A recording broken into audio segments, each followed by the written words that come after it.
Tigil-tigil mo nga yung paglalato-lato mo. Alam mong nanonood ako ng TV. Doon ka nga sa labas niyan. Opo, Nay. A few inches later. Huwag ka dyan. Doon ka sa malayo, nakakarindi. Sabi nyo kasi sa labas eh. Pasaway talagang bata to. Ababoy kulot.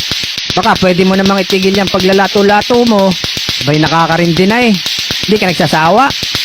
Naku kulot, addiction na yan.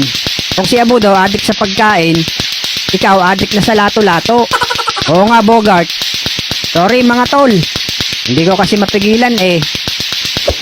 May dala akong buko dito. Pang-refreshing natin. Sakto, mainit. Sige, ako na magbibiyak niyan. Sige, ikaw na. Nang maiba naman atensyon mo.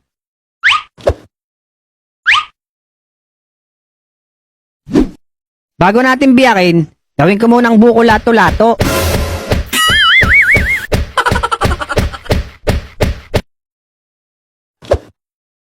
Hoy, baklang kalbo. Magbayad ka nga ng utang mo.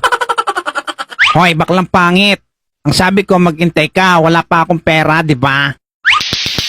Sino tinatawag mong pangit? Baka gusto mong gawin kong bola ng lato-lato yung ulo mo. Lakas naman ng loob mo. Pero sa tingin ko, banu ka naman sa lato-lato. Para sa kalaman mo, champion ako sa amin. Baka champion na sabon. Ako surf powder. Ha? Pilosopo ka. Hotdog.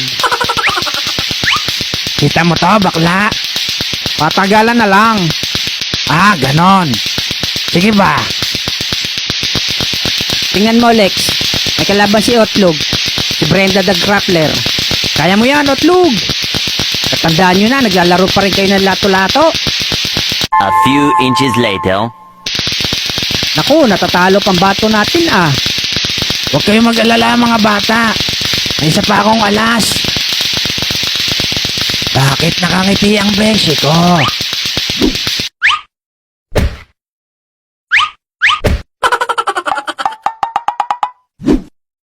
Yan ang tunay na lato-lato.